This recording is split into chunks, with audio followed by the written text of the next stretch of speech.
We are talking savage creatures. This one is directed and written by Richard Lowry. And let me tell you, this one has got cannibals, vampires, aliens, zombies, killer nuns. It's got it all. It is a real hodgepodge of ideas, and it focuses on these two women that happen to be vampires. And they are picked up while they're hitchhiking by this seemingly innocuous couple, an older woman and her sort of middle-aged son.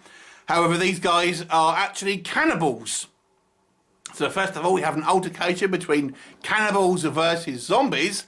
And then inexplicably, about halfway through the movie, we have an alien invasion where these kind of cuttlefish-looking aliens sort of come down and infect people and turn them into zombies. Then we add into the mix some killer clergy, this priest and his mute, gun-totting nun. And you've got B-movie, glorious mess of a film, to be honest. So let's talk about what works. First of all, this has one kick-ass soundtrack. I loved the score of this movie. It has a really kind of like synth-heavy it reminded me a little bit of like, I mean, if you've watched Blood Machines and that sort of thing, like the Carpenter Brute who did Blood Machines, or Lematos who did Turbo Kid. There's this really cool, aggressive, synthy kind of soundtrack to it and kind of like score to it. I thought the soundtrack was incredible. Absolutely love the soundtrack. But outside of that, this movie has got tons and tons and tons of ideas. So many things are thrown at the kind of the wall here. Some of it sticks, some of it doesn't. You know, there's a lot on display. As I've said, you know, all of these things feature in the movie. There are a couple of neat ideas here that are kind of, you can easily kind of throw away as, you know, because it is a kind of a B movie. One of the ideas that I liked, for example, is actually and I don't want to spoil the actual, too much about the film, but there's a reason why the zombies go for the brains. And there's also a reason why you can kill them in certain places, and also to do with the aliens. I actually thought that was quite clever. If I'm honest, I actually quite liked it. I thought it was a neat idea. And the movie, because there's so much going on, it is super well paced. It's extremely low budget, but there's one or two kind of practical effects that I thought worked. If you kind of, you know, you can kind of look past a certain kind of low budget charm. And I've got to say, although the acting is, you know, it's easy to jump on kind of acting on a kind of such a kind of like lowbrow B movie, I actually thought that the acting wasn't too bad, and it was kind of silly fun acting, if you know what I mean.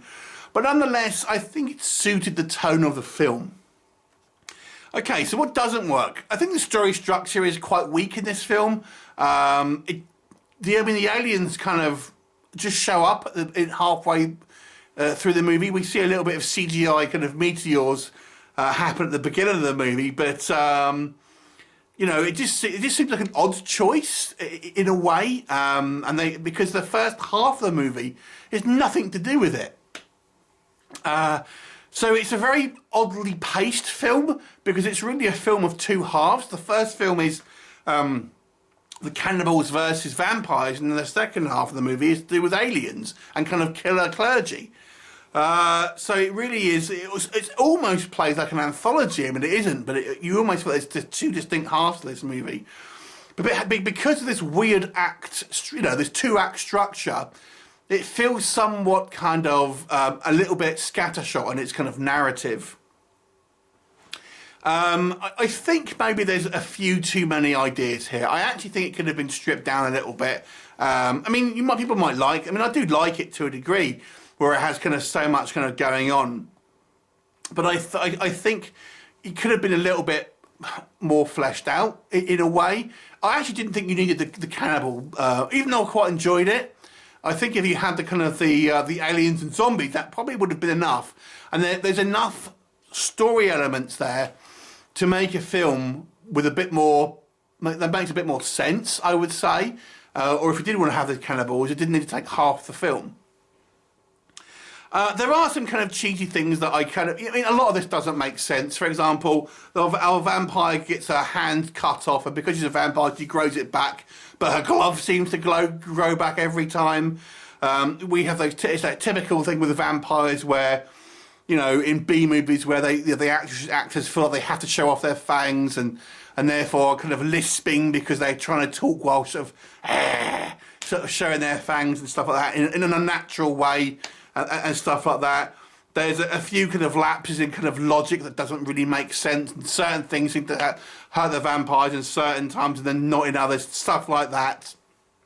Yeah, it's a real kind of B movie hodgepodge. I mean, I think it is fun. I do not think it is a good film, but I do think there is a degree of fun here.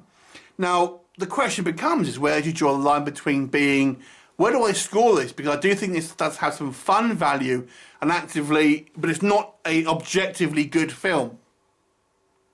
So with that in mind, I'm going to give this a 5 out of 10 because I do feel the fun factor does trump out some of the kind of like the schlocky, you know, maybe undercooked kind of stuff, because there is an element of fun there. I'm going to give it a 5 out of 10. Have you seen it? What did you think of it? Leave me a comment and I shall look forward to seeing you next time. Bye for now.